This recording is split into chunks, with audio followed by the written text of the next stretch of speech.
যখন হুটহাট অনেক ক্ষুধা লাগে আর বাসায়ও তেমন কিছু বানাইতে একদম ইচ্ছে করে না।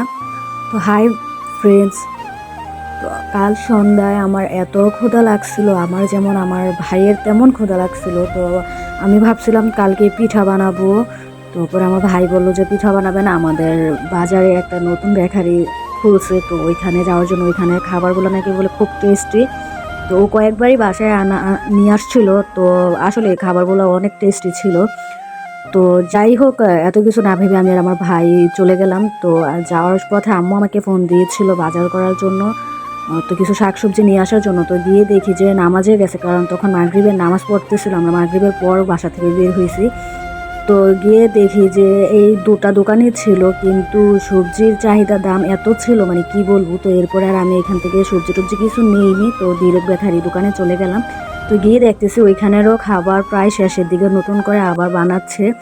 তো পিৎজা বানাচ্ছিল, তো এই জন্য আমি দাঁড়াইছিলাম। তো কিছুটা কেক নিতেছিলাম, তারপর হচ্ছে বাটার বন, আর হচ্ছে রুল না যেন কি যেন একটা বলে, ওইটা ঠিক মনে আসতেছে না।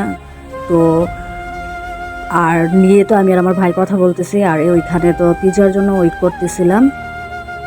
তো আমি মূলত বাসার থেকে আর বোরকা পরে কিংবা ড্রেস চেঞ্জ করে যাইনি। বাসায় যে থ্রি পিস ছিল ড্রেস, ওই ড্রেস পরে বা বাসার জুতো পরে আমি চলে গিয়েছিলাম। দেখলেনি তো আমার পায়ের অবস্থা কি।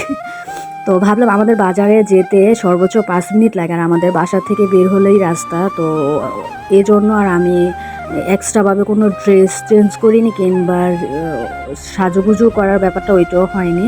তো অবশেষে আমি আর আমার ভাই চলে আসলাম খুব অল্প সময়ে।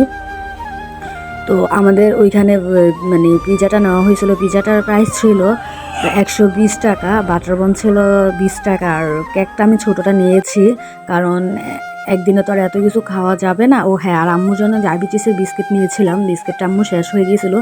তো ভাবলাম যে ডায়াবেটিস বিস্কিট আমি যেটা পাইকারি দোকান থেকে আমি বা আম্মু আনি ওই 90 টাকা করে আনি, তো বাজারে ছিল এটা 100 টাকা করে। তো সেজন্য আমি একটাই নিয়েছি, 2-3 দিন আম্মুকে খাওয়ার জন্য, পরে ওইখান থেকে নিয়ে আসবো গরিবপুরের দিকে গেলে। তো যাই হোক ফ্রেন্ডস, আপনারা সবাই ভালো থাকবেন। Bye bye.